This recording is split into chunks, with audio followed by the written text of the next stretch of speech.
Assalamualaikum warahmatullahi wabarakatuh. Kembali lagi di sini bersama saya di Diary Dapur Bunda. Nah, di video sebelumnya saya sudah berbagi resep obat herbal batuk yang kita minum. Di video kali ini kita membuat obat herbal batuk yang kita oles. Obat luarnya seperti itu ya. Kira-kira apa aja bahannya ya? Di sini saya sudah ada bedak tabur.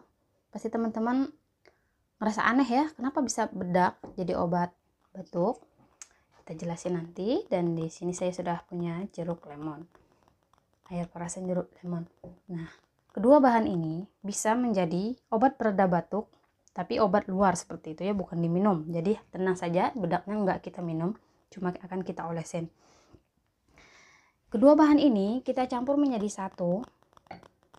Ini benar-benar gampang dan simple ya, cuma dua bahan kita aduk jadi satu seperti ini sampai benar-benar tercampur rata. Seperti yang sudah saya jelaskan di video sebelumnya, bahwa di tempat kami itu tidak punya rumah sakit, tidak punya rumah dokter, yang ada cuma puskesmas dan para perawat. Jadi kami lebih mengutamakan pengobatan herbal.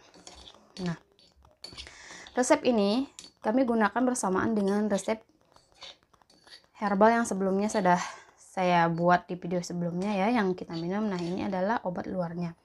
Jadi ketika kita telah meminum obat herbal yang dari kecap itu ya, nah setelah itu untuk yang bedak dan jeruk lemon ini kita akan gosokkan di bagian leher kita ya.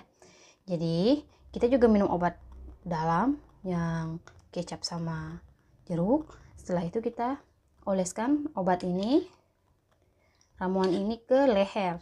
Jadi ini akan memberikan sensasi yang sangat dingin ke tenggorokan, dingin dan adem. Nah, saya berbagi resep ini karena pasti di luar sana banyak teman-teman yang nggak tahu ya, karena ini obat tradisional kami sendiri. Jadi obat ini akan sangat aman digunakan baik untuk anak kecil sekalipun, karena saya udah praktekin ini ke anak saya yang umur 5 tahun. Dan alhamdulillah bagus, cocok. Jadi buat teman-teman yang ingin mencoba resep herbal batuk ini, saya sarankan untuk menggunakan ini sekaligus obat herbal yang sebelumnya sudah saya buat ya.